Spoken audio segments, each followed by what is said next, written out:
Եթե որոշել եք աղքիչ օգտագործել, հիշեք, այն միայն աղամանում չէ։ Ուշադիր եղեք որոշ մթերքների բաղադրությանը, աղը ամենահզոր համային հավելումն է, ուստի սնունդ արտադրողներն այն ավելացնում են այնպիսի մթերքների մեջ, ինչպիսիք են օրինակ հացն ու հացաբուլկեղենը, երշիկը, չիփսերը, պահածոները, պանիրը, սոուսները, արագ սնունդը, չորահացերը եւ այլն։ Ըստ Առողջապահության համաշխարհային կազմակերպության աղի օգտագործման օրական նորման 5 գրամն է, 1 թեյի գդալը։ Սակայն մեր երկրում այն կազմում է 10-ից 13 գրամ։ Հետազոտությունները փաստում են, օգտագործած աղի 70-ից 80%-ը վերամշակված սննդամթերքից է։ Աղ է պետք, որպեսզի այդ միսը շատ ավելի երկար պահպանվի։ Նաև մեր արևելյան սննդակարգը նույնպես նպաստում է։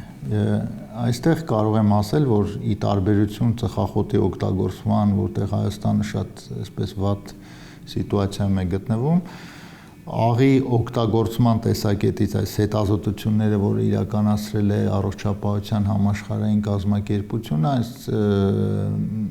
այդքան էլ վատ սիտուացիայում չէ։ Աղը պարունակում է նատրիում, որն ապահովում է նյարդերի, մկանների առողջ աշխատանքը, բալանսավորում հեղուկները։ Սակայն սպիտակ համի չարաշահումը կարող է առաջացնել առողջական ծանր հետևանքներ, թիրախում են սիրտը, անոթներն ու երիկամները։ Աղի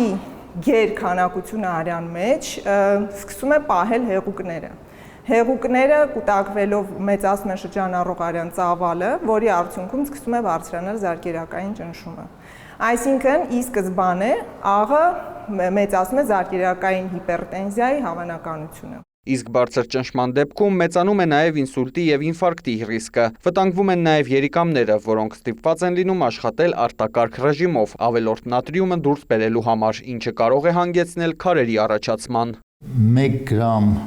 սահմանափակումը, ռեգուլյար սահմանափակումը կարող է բերել 2 միավոր զարկերակային ճնշման իջեցմանը, սնդիկիսյան։ Իսկ եթե 5 գրամով սահմանափակենք, որ միջինը 10 գրամ են օգտագործում Հայաստանում օրեկան, շուրջ 10 միավոր, 8-ից 10 միավոր սիստոլիկ զարկերակային ճնշումը կարող է նվազել առանց որևիցե դեղամիջոց օգտագործելու։ Ամենակարևորը գիտակցված օգտագործել աղը, համար մեկ խորհուրդը դա է, այսինքն երբ որ մենք ընտրում ենք սննդամթերք, ուշադրություն դարձնենք, թե ինչ է պարունակվում, նայենք պիտակին, աղի պարունակությանը, խուսափենք վերամշակված սնունդից, ավելի շատ մենք նախընտրությունը տանք թարմ սննդանյութերին։ Սննդում աղի քանակությանը պետք է ուշադրություն դարձնեն հատկապես սրտային հիվանդություններ, սրտի անբավարարություն ունեցողները։ Նրանց դեպքում վերահսկումը խիստ անհրաժեշտ է հնարավոր բարդություններից խուսափելու համար։ Արամ Մարանդյան, Արտակ Գևորգյան, լուրեր։